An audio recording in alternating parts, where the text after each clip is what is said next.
Thank you, Jean-Francois. And just to say it's a pleasure to be here. I have been given a topic that's very broad, and I could talk, we could talk for days about all of the different types of sites we have in the United States.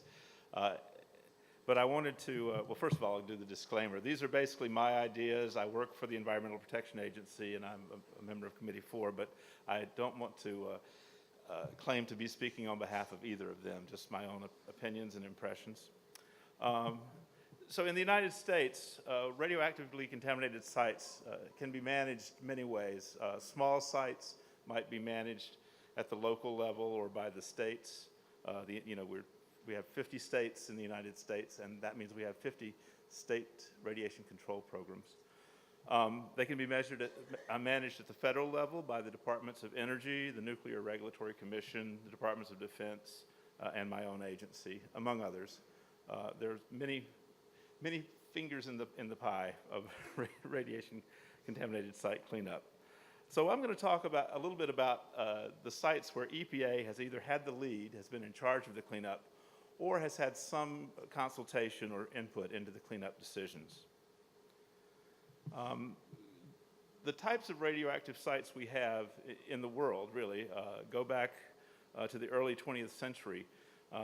We have the radium sites that came about from both the early processing and use of radium after its discovery. We have sites that were from mid-century, mid-20th century, that were contaminated from the development of atomic energy and nuclear weapons. This includes sites that were under control of the Manhattan Engineer District and the Atomic Energy Commission, which were, those organizations began in the mid-20th century. We have the uranium mill tailings sites from the processing of uranium ore. We have sites, this next bullet is just everything else, basically. It's sites that were contaminated from previously allowed practices or small accidental releases. Could be nuclear, industrial, medical research, military sites. All of those that have to be evaluated and cleanup decisions made. And then, of course, sites that contain naturally occurring radioactive material. This could be from rare earth mining, oil and gas industry exploration, et cetera. So to start off with, then, I want to tell you a little bit about the laws that we have in the United States for managing contaminated sites. And they're really just two that the Environmental Protection Agency deals with. There were no laws specifically addressing the cleanup of radioactively contaminated sites until the 1970s. In 1978, our Congress passed the Uranium Mill Tailings Radiation Control Act, and we love acronyms in the United States, and we pronounce this UMTRCA, if you've ever heard UMTRCA. It's an amendment to the Atomic Energy Act, and I'll be telling you a little bit about UMTRCA sites as distinct from the other big law that we have, which is the Environmental Response Compensation and Liability Act, Comprehensive Environmental Response Compensation and Liability Act, or CERCLA, for managing site cleanups. CERCLA is also known as Superfund. It's the big program that we use at EPA for cleaning up just about every type of contaminated sites. It's not just radiation sites, but also hazardous chemical sites as well. The Nuclear Regulatory Commission, of course, cleans up and decommissions sites under their Atomic Energy Act authority. I won't be talking so much about that today. So on to UMTRCA. This law was passed in 1978 to take care of inactive uranium mill sites, and there were 22 identified, and also to set standards for managing the active uranium mill sites. So we'll be talking about the inactive site cleanups that EPA has been involved with. And in the United States, our regulations, which are written to enforce these laws, are printed in the Code of Federal Regulations, and EPA, my agency, is Title 40 Code of Federal Regulations. And in that document, Part 192, Subpart B, is where you'll find our regulatory standard for cleaning up radium from uranium mill tailing sites. And this standard goes back, as I said, to the late 1970s. It was written at the time in the traditional units, given as 5 picocuries per gram, which is 185 becquerels per kilogram. There's also a standard there for contamination below 15 centimeters of 3 times higher, 555 becquerels per kilogram.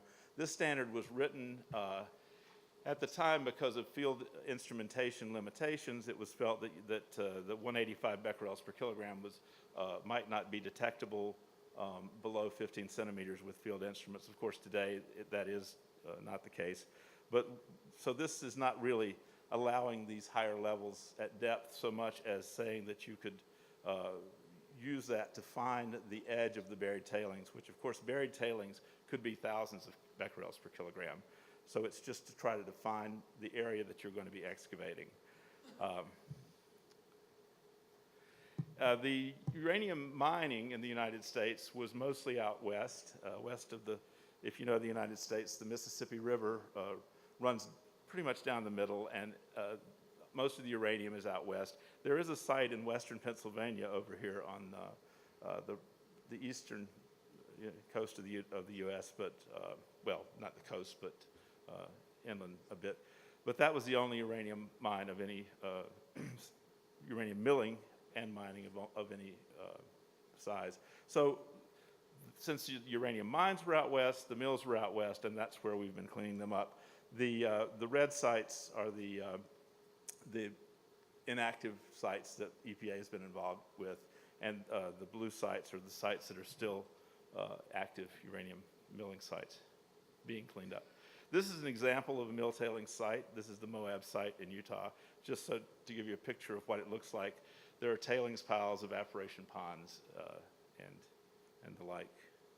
So the other big law that I mentioned, CERCLA and Superfund, is implemented by my agency through the Superfund program, and it's also used. The Superfund sets out a process for cleaning up sites, but it also sets out some standards, risk-based standards for cleanup goals.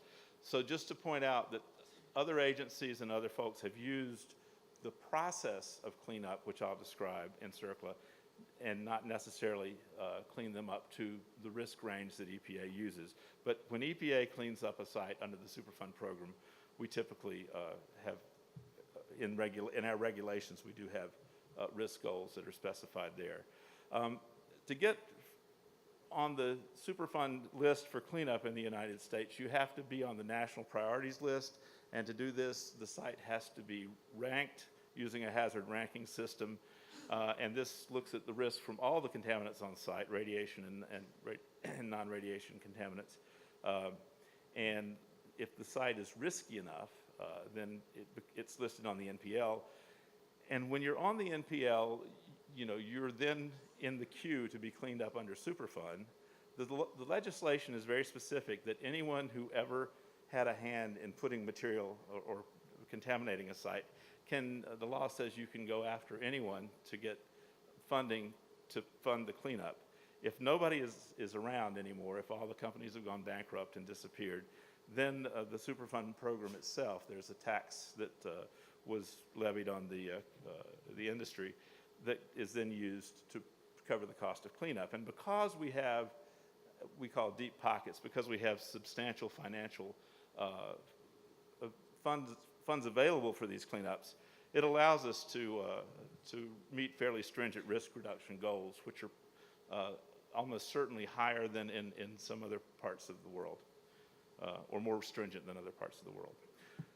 So just to give you an overview of the CERCLA process, it's a stepwise process, and this is the process that anyone can really use in determining an appropriate cleanup level for a site, whether or not you want to meet the risk range that we specify at EPA. And it's just stepwise. You go through an initial site assessment, you look at what's there. The preliminary assessment site investigation phase is not particularly detailed, it's just an initial survey.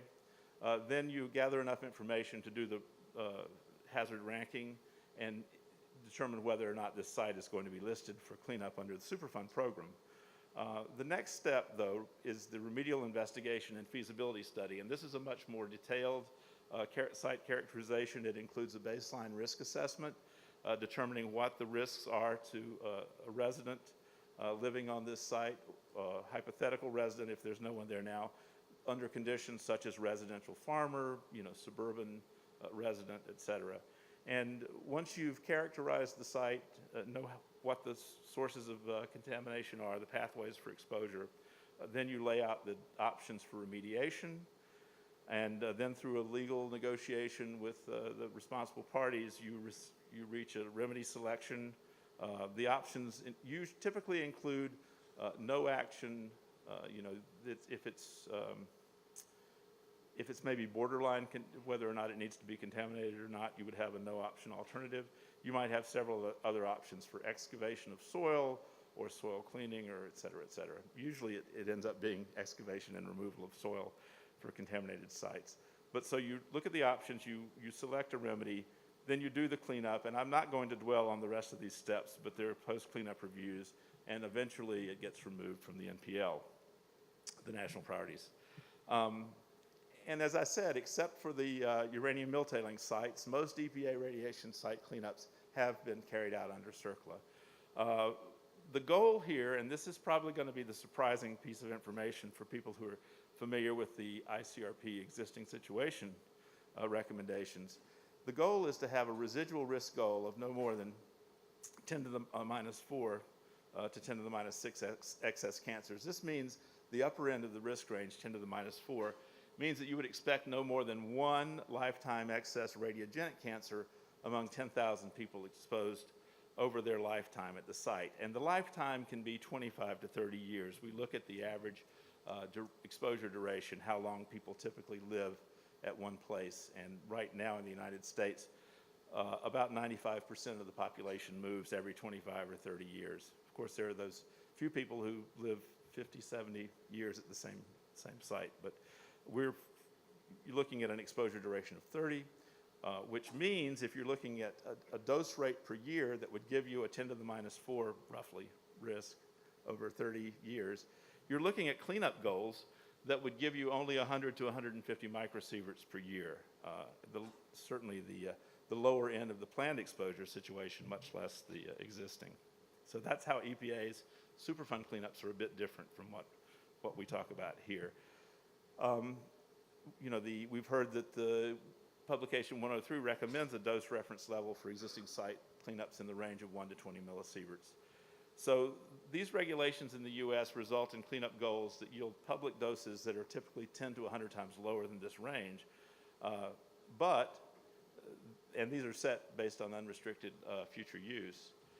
When the unrestricted future use is not achievable, there are other ways that you can achieve this lower risk level. One of them is by limiting the future use of the site. Instead of making it available for residential farming or unrestricted use, you might say you can only use this for commercial industrial activities, which would mean only 40 or 50 hours of exposure a week.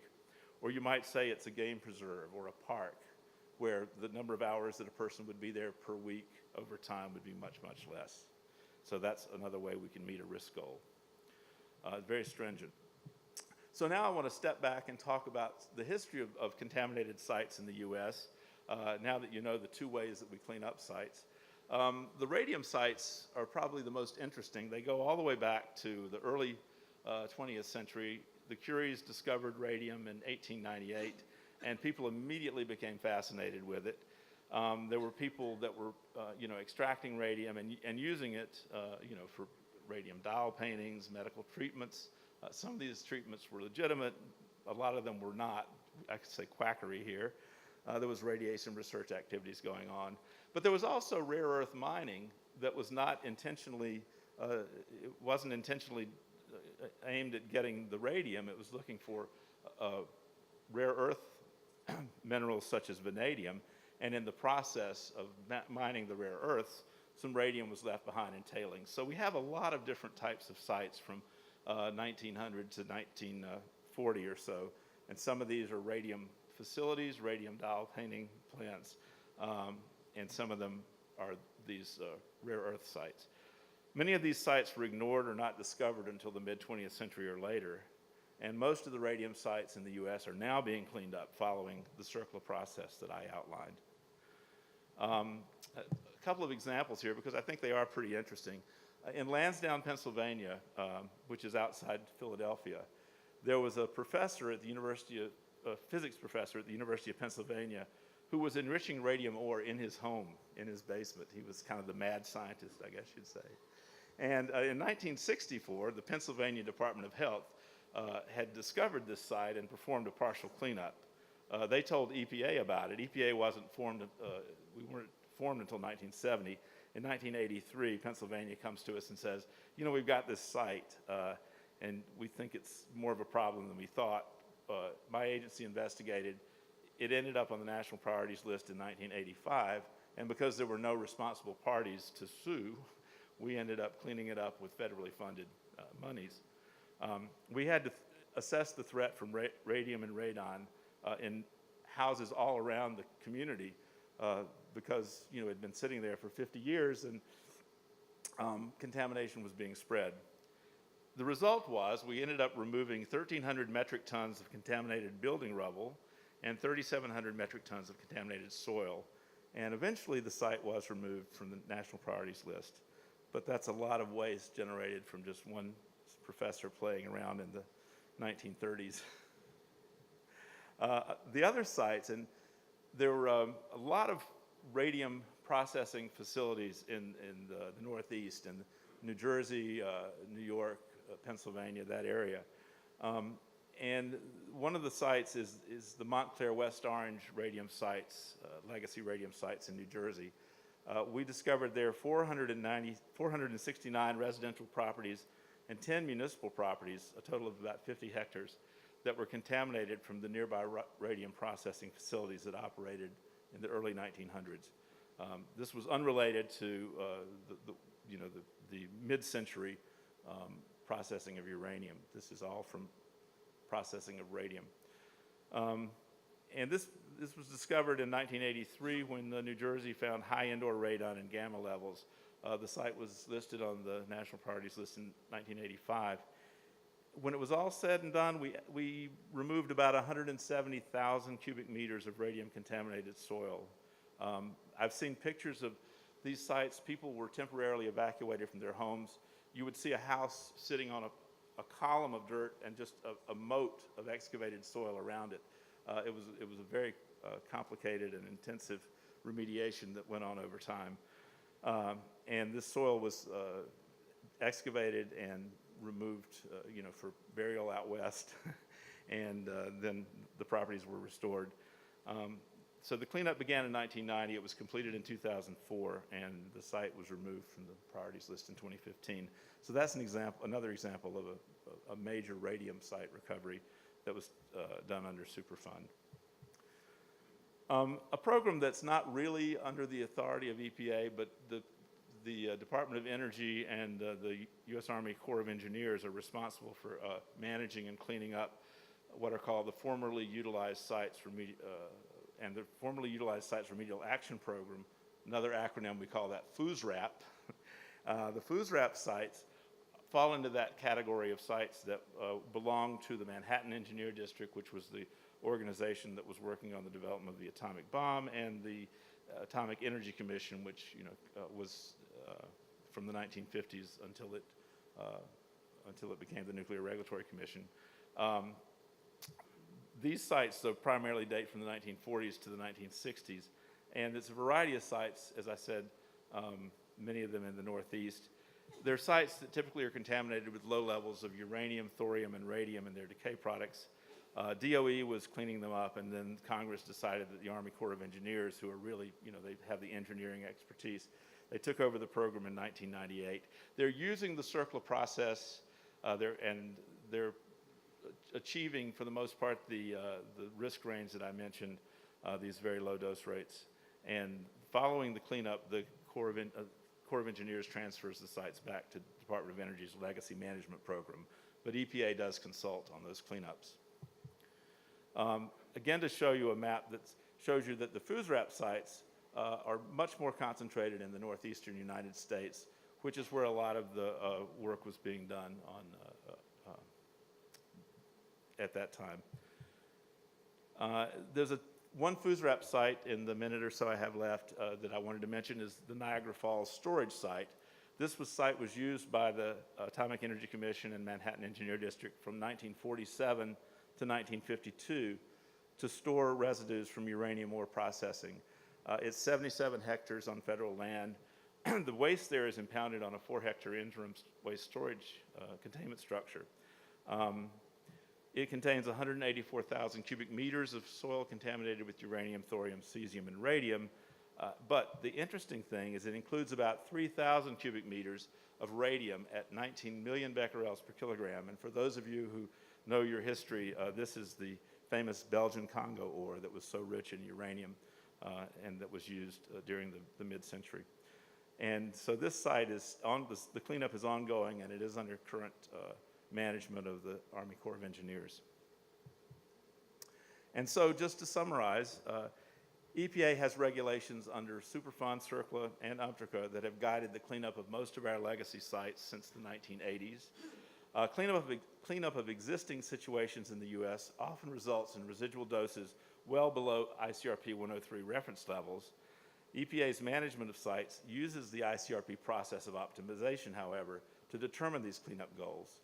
The Superfund baseline risk assessments for cleanup goals rely on ICRP biokinetics and dosimetry and models for determining appropriate, what the risk to the population is, both as a baseline and, following cleanup. And just to finish, legacy radiation management in the U.S. is a continuing effort. And that's just a very brief, quick overview of what's going on with contaminated sites in the U.S. Thank you.